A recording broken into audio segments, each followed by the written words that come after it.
আসসালামু আলাইকুম। তানহাস ফ্যাশনে আপনাদের স্বাগতম। আশা করি সবাই ভালো আছেন। আজ আমি আপনাদের সাথে ডুরি ফিতা বানানোর সহজ একটি পদ্ধতি শেয়ার করব। যারা এই ডুরি ফিতা বানানোর সঠিক নিয়মটি জানেন না, আশা করি আমার এই ভিডিওটি দেখে তারা উপকৃত হবেন। তো চলুন ভিডিওটি শুরু করা যাক। এই ডুরি ফিতাটি বানানোর জন্য আমি এখানে একটি কাপড় নিয়েছি। কাপড়টি আমি এখন আড়াআড়িভাবে কেটে নেব। কখনোই এটি সোজাসুজিভাবে কাটা যাবে না, কারণ সোজাসুজিভাবে কাপড়টি কাটলে এটি দিয়ে ডুরি বানানো যাবে না। কাপড়টি 1.5 ইঞ্চি কিংবা 2 ইঞ্চি চওড়া নিয়ে কাটতে হবে।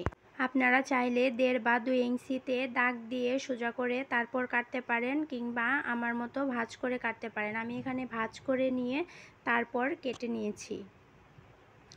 দেখুন, কাপড়টা এভাবে টানলে লম্বা হবে। যখন আড়াআড়িভাবে কাটবেন তখনই শুধু এটা সম্ভব। সোজা করে কাটলে কখনোই টানলে লম্বা হবে না।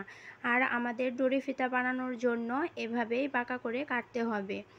তো আমি মাঝ বরাবর একটি ভাঁজ করে নিচ্ছি। এই ভাঁজটি আঙুল দিয়ে চেপে চেপে লাইন করে নিতে হবে, কারণ সেলাই করার সময় তাহলে আর বাঁকা তেড়া হওয়ার কোনো চান্স থাকবে না। এবার ভাঁজ করা কাপড়টির বন্ধ পাশ ডান সাইডে রেখে আমি সেলাই করব।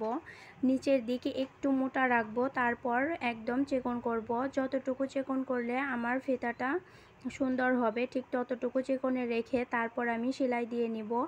পুরোটা সেলাই একই মাপের হতে হবে, কোথাও মোটা কোথাও চিকন করা যাবে না। সেলাইয়ের বাইরে এক্সট্রা অনেকখানি করে কাপড় রাখতে হয়, কারণ এভাবে কাপড় রাখলে ডুরিটা বানানোর পর অনেক শক্ত আর সুন্দর হয়। এবার যেই পাশে থেকে সেলাই শুরু করেছিলাম সেই পাশের নিচে একটি কোণা এইভাবে কেটে দিতে হবে।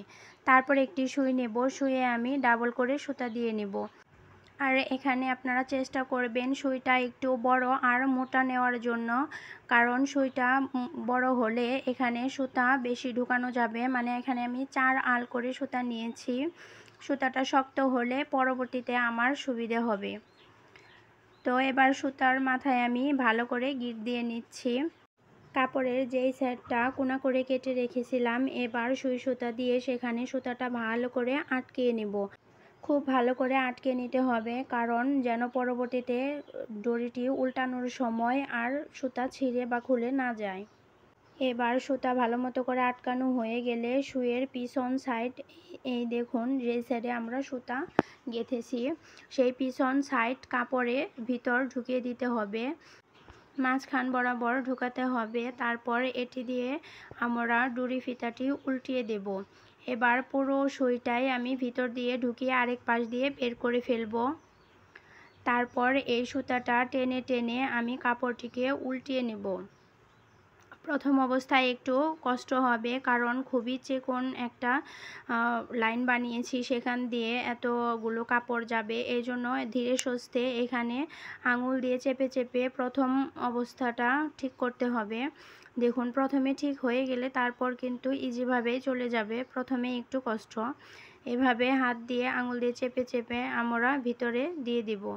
তারপর এটিকে টেনে টেনে দেখুন আমি কিভাবে কাজটি করতেছি। এই তো পুরো ডুরিটাই উল্টানো হয়ে গেছে। দেখুন কতটা সুন্দর মজবুত হয়েছে।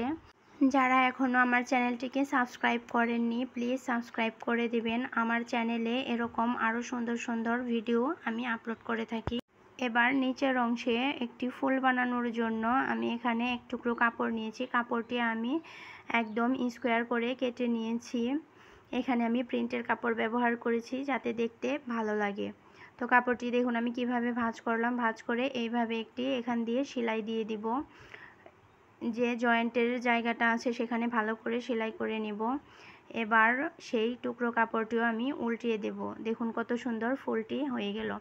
এবার ফুলের মাথাটা আমি একটু আঁকাবাঁকা করে সুন্দর করে কেটে নেব, সেই জন্য আমি এখানে ভাঁজ করে নিলাম। তারপর এভাবে কোনা করে কেটে দেব। দেখুন ফুলের মাথাটাও অনেক সুন্দর হয়েছে। তো খুব সহজেই চাইলে আপনারা এভাবে ডুরি ফিতা বানিয়ে নিতে পারবেন।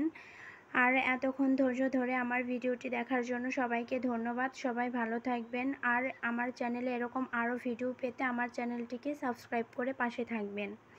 তো ধন্যবাদ, দেখা হবে পরবর্তী কোনো ভিডিওতে। আল্লাহ হাফেজ।